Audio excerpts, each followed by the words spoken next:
Anong ibig sabihin ng lead by example? Okay? Pag meeting, alas 8, dapat early doon. Meron akong makasama before, sila pa yung galit, sila pa yung late. You have to lead by example. Kita yung picture yan. Anong ibig sabihin niya? Different hats. Ano ibig sabihin niya? Because tayo dito, we have different hats. Alam niyo ba? Because right now, ano ang role niyo dito ngayon? You are 10th ID leaders. Tama? Si coach dito is a coach teaching you right now. Pagdating ko sa bahay, anong role ko? Father, husband, brother. Kayo, wife, mother, sister. Tama hindi? Meaning to say, we have different hands. Kaya lang ito na yan. Just like my wife. Ito yung pinag-usapan namin. Kasi my wife is the Vice President of True Life UK. Meaning, boss siya. Sa work, pagdating sa bahay, anong role niya? Mother. Kaya lang, hindi niya naalis yung sombrero niya pagka-boss. So meaning, ang treatment niya sa akin, ano? Tauhan. Ako rin. Ang pili ko, boss rin ako. So ano nangyayari sa amin? Nag-aaway kami. So we have to talk. Nag-decide kami na we have to be conscious na pagdating sa bahay, tanggalin mo yung boss na kalo mo, ano isusuot natin? Dapat ako si Sisoy, father. Di ba? Tatay, ikaw, asawa, mother. Para walang gulo. Are you getting me? Because this is what is happening right now. Minsan hindi kayo aware na yung, kaya nga, pag-alis sa bahay, ang role, parents, father, mother. Pagdating sa trabaho, dapat alisin mo yung cup mo. Dapat, ano ka sa atin, ID. Pero minsan hindi natin natatanggal. Kaya minsan, lumalabas yung pagka-father natin. Pagka-mother. Diba? Pagkausap mo yung tao, pinapagalitan mo, kasi akala mo, anak mo pa rin siya. Tama hindi?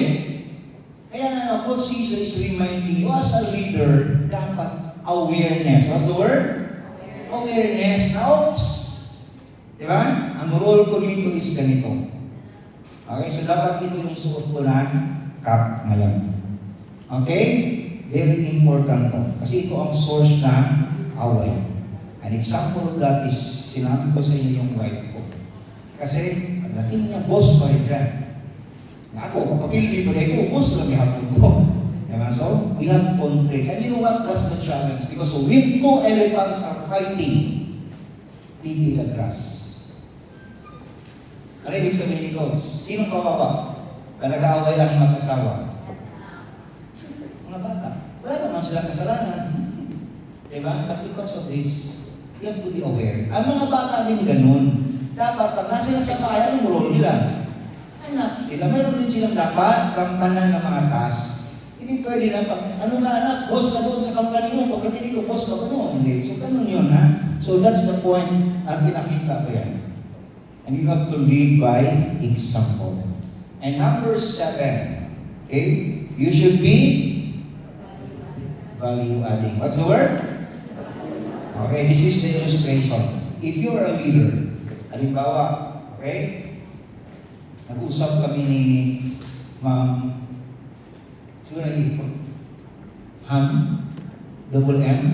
Yeah? Grabe mga pangalan niya. Minsan mo, siniri ko yun. Narciso. Ang pangalan ko po ay Narciso. Gusto ko palitan ng, ng Russian, Narskivsky. Kaya lang mahal eh. Anyway. Okay. So, value adding. Okay? Nagsama kami. Si Ma'am Ham, ang value niya in the scale of 1 to 10, you listening, is only 5. Example 5. Huh? After our, nag-usap kami, meron kami mga discussions.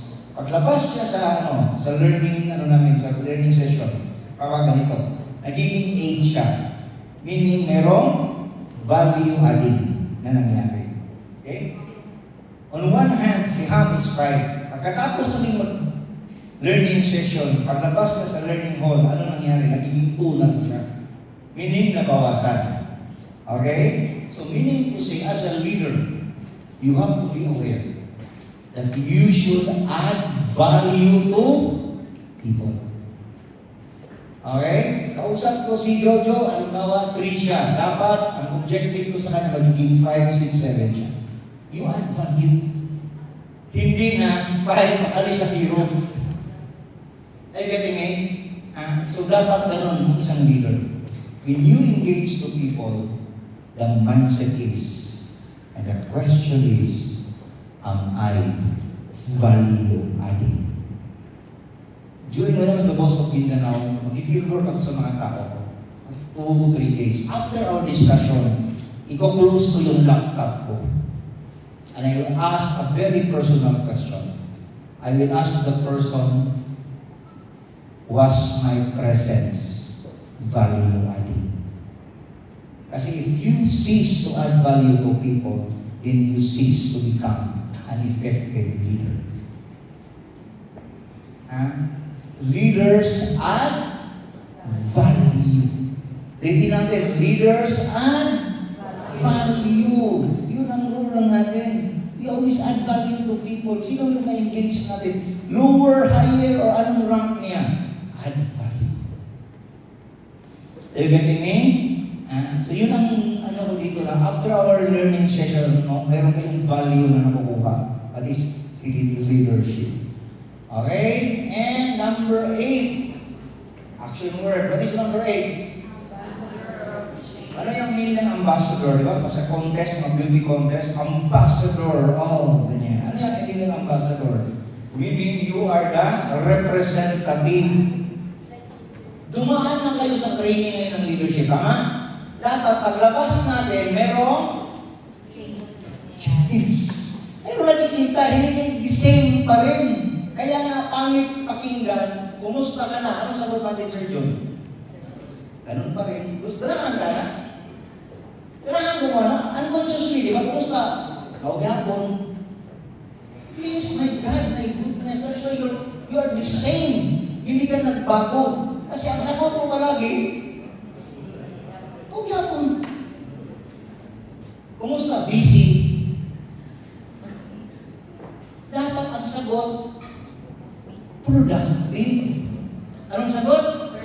Productive. Do not miss business in action na wala kang nangyayari. Dapat pagtanong, kumusta ka? Tanongin ka ni ma'am, kumusta ka? Ma'am, productive. Diba? May nangyayari sa buhay mo. Kasi sanay tayo, kumusta? Walang yapon. You know what? This is insanity. What is insanity? Sa Bisaya, doing the same things and expecting different results. Sa Bisaya, parang kabuang. In Tagalog, kahibangan. I'm very straightforward with you guys. If you want different result in your life, do things differently.